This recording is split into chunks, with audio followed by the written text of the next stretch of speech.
गुरु शिष्य परंपरा चलती थी। उस समय गुरु और शिष्य को इतने कठिन और धरोहर वेदों के सारे मंत्र कंठस्थ रहते थे। इससे ये तो क्लियर हो जाता है कि हमारे ब्रेन की कैपेसिटी लिमिटलेस है। आज हमारे वैदिक काल के 3 ऐसे मेमोराइजिंग ट्रिक के बारे में बात करेंगे जिससे ना आपका मेमोरी पावर बढ़ेगा बल्कि आपकी लर्निंग एबिलिटी, कंसंट्रेशन, फोकस का लेवल मल्टीपल्स टाइम बढ़ जाए। बात करते हैं टेक्निक नंबर 1 की। हम सब जानते कि प्राचीन भारत में गुरुकुल सिस्टम चलती थी। गुरुकुल शिष्य यानी कि स्टूडेंट के घर से काफी ज्यादा दूर होते थे, जहाँ वो शिष्य अपने गुरु के पास ज्ञान अर्जित करते थे। और गुरुकुल में एक अलग तरह का इन्वायरमेंट बना रहता था जिससे स्टूडेंट अपने स्टडीज में फोकस कर पाए। तो ये भी एक इम्पोर्टेंट फैक्टर है कि स्टडी के लिए एक अच्छा इन्वायरमेंट होना बहुत ज्यादा जरूरी है। और एक सवाल आता है कि आगे के ऋषि मुनि कहीं भी पढ़ने बैठ जाते क्योंकि वो अपने बाल्य अवस्था में गुरुकुल में व्यतीत किए थे, जिससे उनका कंसंट्रेशन, फोकस करने की एबिलिटी कई गुना बढ़ जाती थी, जिससे बाद में चलकर उसे किसी भी कार्य में कंसंट्रेशन करने में किसी भी तरह की समस्या नहीं होती। लेकिन अभी के स्टूडेंट के पास अगर सामने कोई बैठ जाए तो वो अपने स्टडीज में फोकस नहीं कर पाते हैं, क्योंकि अभी के स्टूडेंट का कंसंट्रेशन, फोकस लेवल एकदम खत्म हो गई। इन्वायरमेंट और फोकस पर कभी आगे बात करेंगे, अभी मेमोराइजिंग ट्रिक के बारे में बात करते हैं। ओके, तो गुरुकुल सिस्टम में जो ज्ञान प्रणाली थी वो मेनली मौखिक थी, यानी कि बोलचाल के भाषा में थी। गुरुजी जो बोल देते थे वही शिष्य को याद कर लेना होता। इसलिए गुरुओं ने एक पद्धति निकाली जिसमें स्टूडेंट को एक पैराग्राफ दे दिया जाता था, जिससे स्टूडेंट को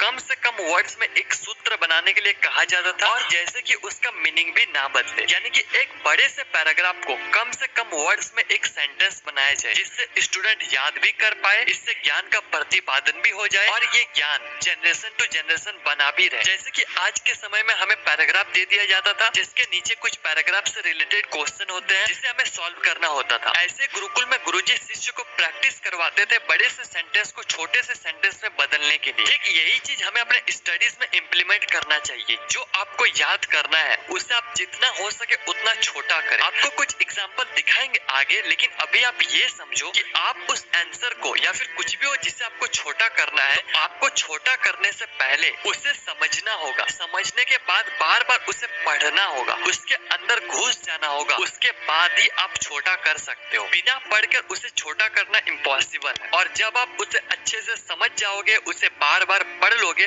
तो वो आपको अच्छे से मेमोराइज हो जाएगी। उसके बाद आप अगर उसे छोटा नहीं भी कर पाओ फिर भी कोई इश्यू नहीं है, आपको वो याद हो जाएगा क्योंकि आप उसमें उचित समय दे दिए होंगे। और अगर आप छोटा कर पाओ तो वेल एंड गुड, आप उसे अपने फ्रेंड के साथ शेयर कर सकते हैं, अपने शिक्षक, अपने टीचर के साथ शेयर कर सकते हैं। अब आपको कुछ एग्जाम्पल दिखाते हैं और मैं आपसे विनती करता हूँ कि आप अगले 1-2 मिनट ध्यान से देखें। आपको ये देखने के बाद आप शॉक तो होंगे ही, साथ ही आपको इतना गर्व होगा कि हमारे प्राचीन भारत में इतने महान और विद्यमान गुरु थे। बस 2 मिनट ध्यान से सुनना। बात करते हैं एग्जाम्पल नंबर 1 की। जो मैथमेटिक्स में पाई का वैल्यू पढ़ते हैं 3.14 करके, इस पर हम एक आगे श्लोक के बारे में बात करेंगे। अभी बात करते हैं मार्क द्वारा रचित शिशुपाल वध के बारे में। ये 7वीं शताब्दी के सबसे फेमस संस्कृत महाकाव्य थी। मार्क जी की एक खासियत थी कि वे अपने आप को हमेशा चैलेंज करते रहते थे। अगर आप इस महाकाव्य के 19वें सर्ग के 66वें श्लोक को देखेंगे तो उन्होंने अपने आप को इस तरह चैलेंज किया कि वे सिर्फ 2 अक्षर लेंगे और पूरा श्लोक को लिख देंगे विद प्रॉपर मीनिंग। ये रहा श्लोक और ये रहा मीनिंग। इस श्लोक में सिर्फ भ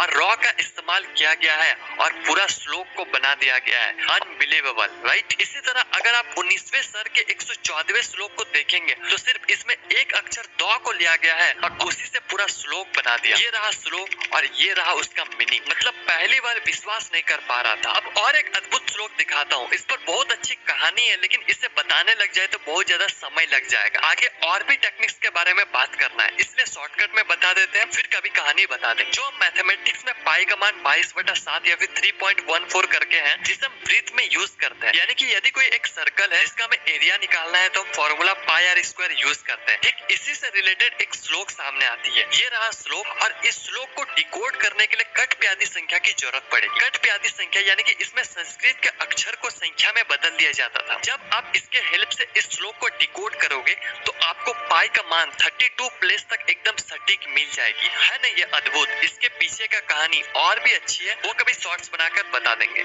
टेक्निक नंबर 2, अवधाना। ये एक संस्कृत वर्ड है जिसका मतलब होता है अटेंशन केयरफुली, यानी कि सावधानी पूर्वक ध्यान देना। अवधाना वैदिक काल के one of the most common और इम्पोर्टेंट प्रैक्टिस थी। अवधाना के प्रैक्टिस से हम अपना माइंड को शार्प करते हैं, हमारा अटेंशन रेट बढ़ता है और तो हमारा कंसंट्रेशन और फोकस करने की एबिलिटी मल्टीपल टाइम बढ़ जाती है। और जो स्टूडेंट अवधाना को प्रैक्टिस करते हैं उसे अवधानिस कहा जाता है। अवधानिस के सामने मल्टीपल टास्क को रख दिए जाते थे और अवधानी को उन सारे टास्क को एक ही साथ परफॉर्म करना होता था, जैसे कि कविता लिखना, मैथ के पजल सॉल्व करना, किसी मंत्र का जाप करना। और इतना ही नहीं, पीछे एक बेल बजा करता था जिसे उसे काउंट करना होता था और एट द इन अवधानी को वो सारी चीज बताना पड़ता था। अब सवाल ये आता है कि क्या हम भी अवधाना का प्रैक्टिस करते हैं? क्योंकि हम भी खाना खाते हैं, उसी समय मोबाइल भी चलाते हैं, उसी समय हम टीवी भी देख रहे होते हैं और इंस्टाग्राम में चैट भी कर रहे होते हैं। तो क्या हम भी अवधानी का प्रैक्टिस करते हैं? क्या आज के सो कॉल्ड मॉडर्न वर्ल्ड के मल्टीटास्किंग और वैदिक काल के अवधाना सेम है? Answer is no. ये दोनों के बीच का जो की डिफरेंस है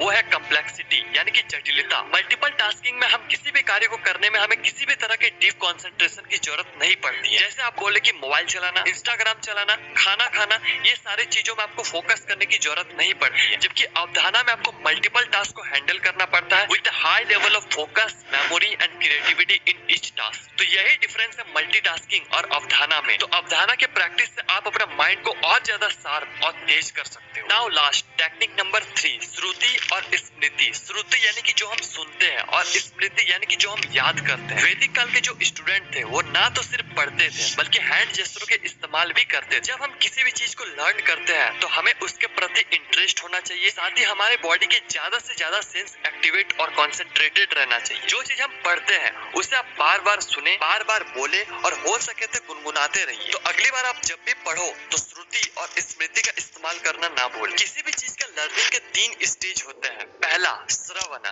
श्रवण यानी कि सुनना और उसे ध्यान से सुनना। जो सेंटेंस या फिर जो भी हम कॉन्सेप्ट पढ़ते हैं उसे ध्यान से सुनना, यही लर्निंग का फर्स्ट स्टेज है। दूसरा मनन। मनन का मतलब होता है उन वाक्यों या फिर उन कॉन्सेप्टों का मनन करना जो आप श्रवण में सुनते हैं। आप उन वाक्यों का विचार करते हैं, उसका अर्थ और उसका महत्व समझने का कोशिश करते हैं, यानी कि जो हमने श्रवण में सुना अब उसे मनन में हम समझते हैं। तीसरा निधिध्यासन। निधिध्यासन का मतलब होता है आपने जो श्रवण के द्वारा सुना और जो मनन के द्वारा समझा, अब आप उन तत्वों को अपने जीवन में लागू करने का प्रयास करते हैं और उसके साथ सहयोगी तरीके से अपने आचरण और अनुभव को शामिल करने का प्रयास करते हैं। तो यही थे लर्निंग के 3 स्टेज। अब जाते जाते पूरे वीडियो का समराइज एक श्लोक के साथ करते हैं। सबसे पहले आप श्रीमद् भागवत गीता के 700 श्लोक में से कोई भी एक श्लोक ले लें, उसे अपना डायरी में नोट करें, फिर आप श्रवण के द्वारा उसे सुने, मनन के द्वारा उसे समझे और निधि ध्यान से आप उसे अपने लाइफ में अप्लाई करें। उसके बाद आपका एक्सपीरियंस क्या रहा, आप श्रीमद् भागवत गीता के 700 श्लोक में से कौन सा श्लोक चुने और उससे आप क्या समझा और आप उसे अपने लाइफ में किस तरह यूज किए, कमेंट्स में जरूर बताएं।